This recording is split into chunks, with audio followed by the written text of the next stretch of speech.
What's up, y'all? Welcome back to Z Commentary, the YouTube channel. I'm Zoe, and thank you for tuning in. So as you can tell by the title, today will be kind of like a short get ready with me video, and I'll also be discussing some topics that have been in the news lately and have been on my minds lately. And so I hope you guys enjoy this video. As always, feel free to give me video suggestions below in the comment section and let me know what you thought about the things that I have to say today. Make sure you like, comment, subscribe, share, all that great stuff so that I can put out more videos for you guys. I hope you guys enjoy.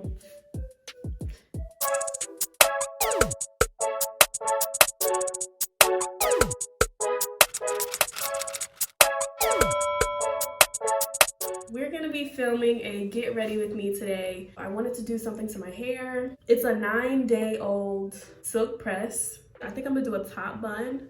So I'm gonna use some products to slick it up, slick it back. I'll walk y'all through like what products I'm using and stuff like that. And then I'm just gonna talk to y'all about everything that's been going on in the news lately. Let's just get into it. So as y'all know, we have been on quarantine for about 3 months now. And in this past week, George Floyd was murdered. And since then, there have been lots of rebellions, I should say, and protests around the country to bring awareness to racism in this country because it's still very much prevalent. Whereas some people like to pretend that it's not a thing or that, you know, racism doesn't exist anymore. And usually that's coming from people who are not of color. It really frustrates me when white people or people who don't undergo the same types of struggles as people of color and darker skinned people go through try to give their opinion on racism. I feel like what has happened in the last week with all of the social media attention that George Floyd's murder has gotten, as well as the protests, the rioting, I feel like all of that has been necessary. And that's my problem with like people who are trying so hard to criticize these protesters and these rioters, because you have to keep in mind they're protesting and rioting for a reason. And I forgot who said this. I may have my black card revoked for this, but somebody said, you know, do you think we march and protest because we like to march and protest? Like, no, we're angry, we're mad, we have a reason to feel this way. I had gotten, it wasn't like a debate, but it was under an Instagram post, a public Instagram page, and somebody had commented something like, the Black Lives Matter movement doesn't even do anything for Black people, like it's pointless, y'all raise all this money and then nothing changes. One thing, like this wasn't even a Black person talking, this was a white person talking, and I was like, well, how can you speak on Black Lives Matter when you're not a Black person and you haven't walked a day in our shoes and you'll never know what it's like? And also, like, you're making it seem like Black Lives Matter is like an organization that comes and knocks on the doors of underprivileged Black people and like hands out money, when it's much bigger than that. Yes, money is raised, and not always under the organization of Black Lives Matter, but also many other like grassroots and nonprofit organizations that raise money for local causes. I think he just completely missed the mark. And by assuming that just because Black Lives Matter is a movement and an organization, and that money is raised to go towards that movement, he made the mistake of saying that like they aren't doing anything.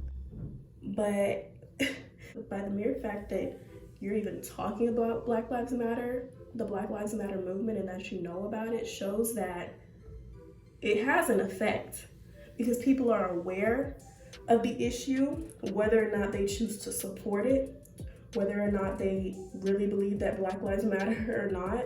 Regardless, you and I are having this conversation. And so that's, I feel like, a good enough reason for the movement to continue. What am I doing? Oh, I said I'm gonna do a top bun. I don't know how I'm gonna do it because like my hair is straight still, but my roots are kind of puffy. So I feel like, Should I put product on it? I don't know. But anyway, so yeah, I was just having this like mini debate. He's a random person, I don't even know him. But it's crazy to me because like we're literally saying that Black lives and people of color and all people deserve to be treated fairly and equally. And there's still some people who are like, yeah, but you know what I mean? Like there are people who disagree with it. And it's like, how can you claim that you're not a racist but not support this movement? And I think it's partially because like a lot of white people fail to acknowledge the privilege that has been bestowed upon them by living in this country and by being the color and the race that they are. I feel like some white people recognize that they have privilege and they choose to ignore it and like act like, you know, everybody is treated fairly and equally in this country, when obviously that's not the case. But I also feel like some white people just really don't know. They really like can't get it through their heads that people who are not their skin color have completely different experiences. And so I feel like that's the first step in like creating change.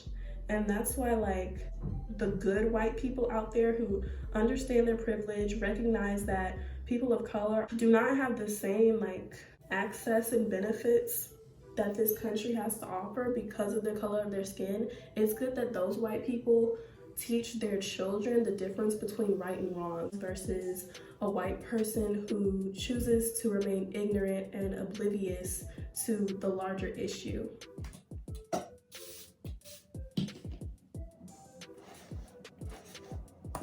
So I just sprayed some water on my hair. Now I'm gonna take this sample size, sorry if there's a glare, but the Creme of Nature Flexible Styling SNOT. I guess it's kind of like Gorilla Glue. Like Gorilla Glue? Like Gorilla Glue? Not Gorilla Glue. The Gorilla Snot. Taking my hard bristle brush. But as I was saying, like, it's really, the power is in the hands of those good white people who do want equality for everyone. The power is in their hands because honestly, like, these racist folks out there, they don't care what we gotta say.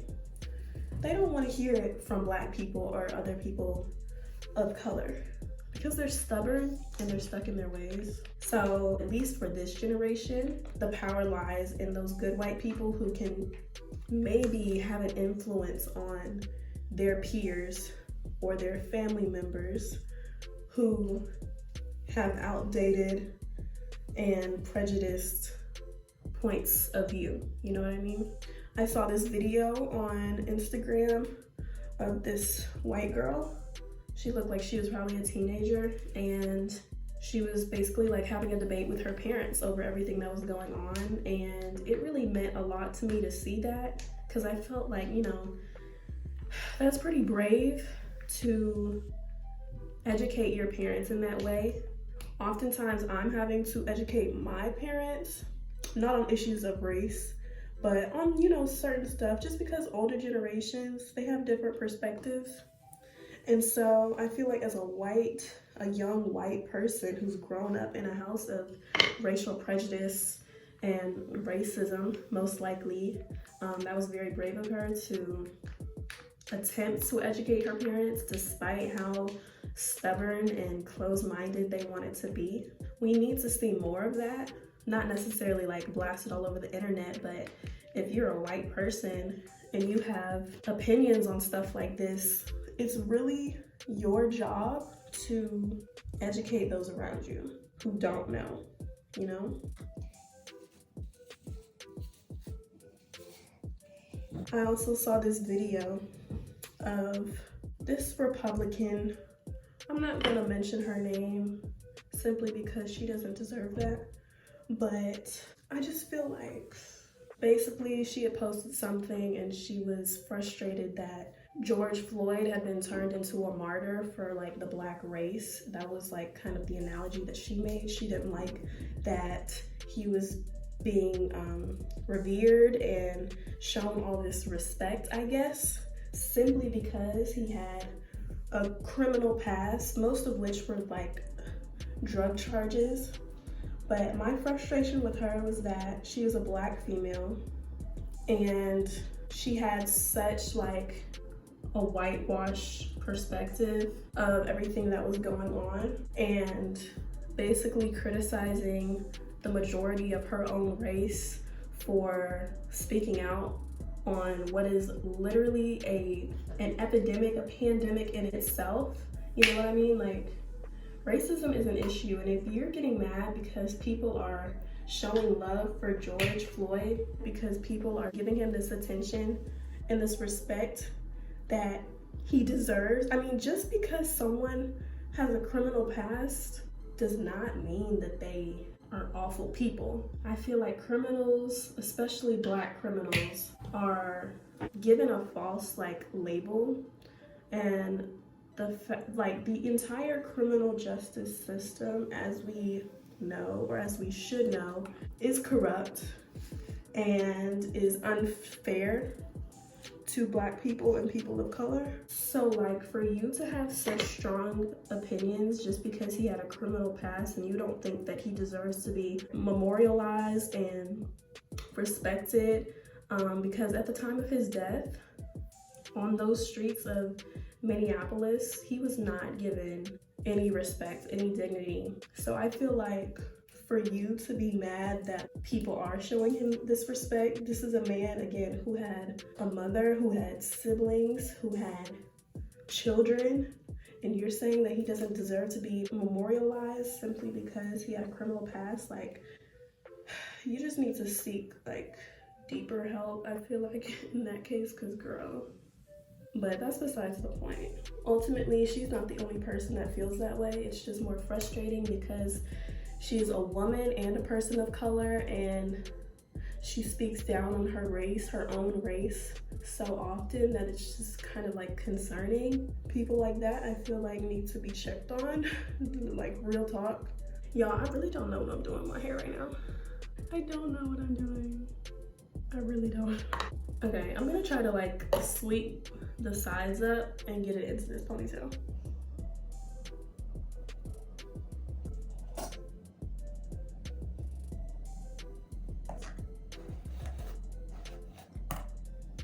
Yeah, so as I was saying, like, I feel like there's a lot of people out there who think that Black people, Democrats, liberals, whatever you wanna, classify us as, are just making a big scene or making a big deal out of nothing. They only think that way because they have never walked a day in our shoes. They will never understand what it's like to be a person of color living in America, where racism is normalized, literally normalized. And people think that because we aren't enslaved and in shackles, or because we aren't segregated, at least in the obvious sense of the word anymore, that we should be content with what we have now. And I've heard a lot of them make the argument that there's plenty of successful Black people, so that must mean that those Black people who aren't successful and who are living impoverished lifestyles, unfortunately, they're just not ambitious enough. They're dumb. They don't want more for themselves. And that's such a false perspective, I guess you could say. What a lot of white people fail to realize is that systemic racism is a real thing. And again, since they haven't been affected by it, they don't think that, people should be up and protesting and marching about it. And that just goes to show you how US-centric, white-centric, Eurocentric this country is, because we fail to see things from the perspective of those who are oppressed and those who are underserved. I feel like I feel like everything that has happened in the last week, sorry, someone called me, but I think I was saying how everything that happened this week, I feel like it has been necessary because people are at least talking about it. There's at least a conversation being had, and I feel like that's one of the first couple of steps. And even though I don't agree with a lot of the looting that has been going on, because a lot of it has not been incited by Black people with the purpose to bring awareness to police brutality and racism. But I do feel like without the rioting, this wouldn't have been as big of a conversation as it is now. So in a way, like, I'm grateful for it, but obviously at the same time, like, I'm not someone who had, you know, their business and their stuff stolen or damaged. So I'm speaking from like an outside perspective. But again, I feel like it was necessary to a certain extent, for sure. Oh, one thing that I wanted to mention was, it's been frustrating me personally how it seems like a lot of like Black people are like coming out and kind of like showing their true colors as it relates to like this big issue that we're talking about. And what I mean by that is, like, a lot of people have been saying some sketchy stuff where it kind of like makes you raise your eyebrow at them and take a double take, because you're like, did he really say that? Did she really say that? And I understand like people's frustration with like some celebrities, because even Black celebrities, Black wealthy people in general, have a different perspective and just a different way of thinking than, like I said, these people from impoverished communities. It's silly to think that all Black people are gonna have the same opinions on these types of things, and I understand that, but I also don't think that a lot of these Black celebrities who have said some controversial stuff have had like bad intentions. And so I feel like instead of being quick to cancel somebody because of some things that they said that may have come off wrong or misinterpreted, I think we should try to listen in more, hear each other before like jumping to conclusions and being quick to cancel our own public figures, those who we look to stand up for us and have a voice for us. I don't know. I've had some like debates with my friends about this topic, so I honestly don't know, but I feel like some people are being canceled for petty reasons, and then when they apologize for coming off the wrong way, people aren't there to accept their apology, which I don't think is fair. We all say things that we regret or didn't mean in a certain way. So I feel like we should have some compassion, at least for one another. Now, it'd be different if it was like white people like Drew Brees coming out and expressing his disapproval for people disrespecting the flag. Like, that was very uncalled for, especially at a time like this. That's different, and I do appreciate that Drew Brees has since then apologized. But if y'all gonna be quick to take Drew Brees back, you need to be quick to accept our fellow Black public figures when they apologize for something that they did not mean in a certain way. We can't give white people a pass if we don't give our own a pass to redeem themselves and apologize. So yeah, I could go on and on about this because I feel like there's so many levels to the conversation, and I didn't make any notes or anything, so I'm really just spitting off the dome here. So I'm sorry if this was all kind of like unorganized, but I'm gonna continue to record me doing my hair. So as y'all probably could tell, I'm just taking small sections, spraying them with water, and then applying this SNOT gel stuff. And then I'm also using this Gorila SNOT. Both are hair gels, and I just need something to really like lay my hair down. Like I said, it's already straight for the most part because I just got it slip pressed, but the roots are kind of puffy. So that's why I'm using the SNOT, and that's why I'm using the hard bristle brush to get it all together. So I'm gonna just speed through this.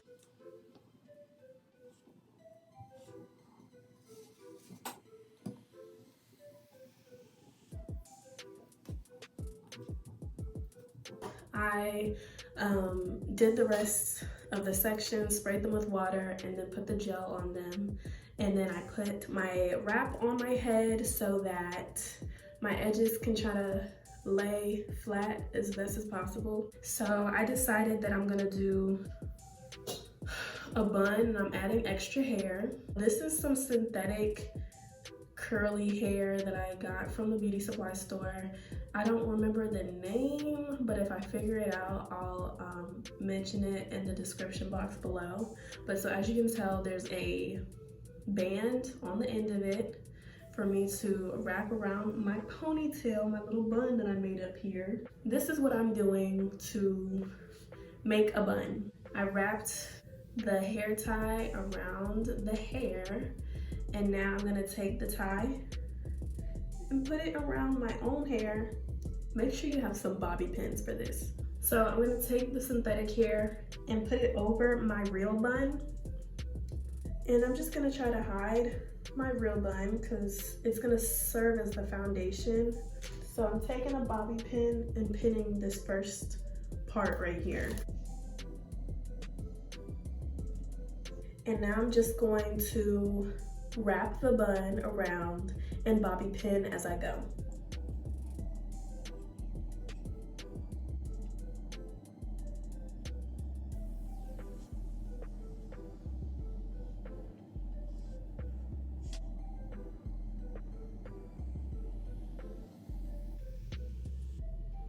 Now I'm just adding a few extra bobby pins to keep it in place, but the bun is pretty much formed, as you can see.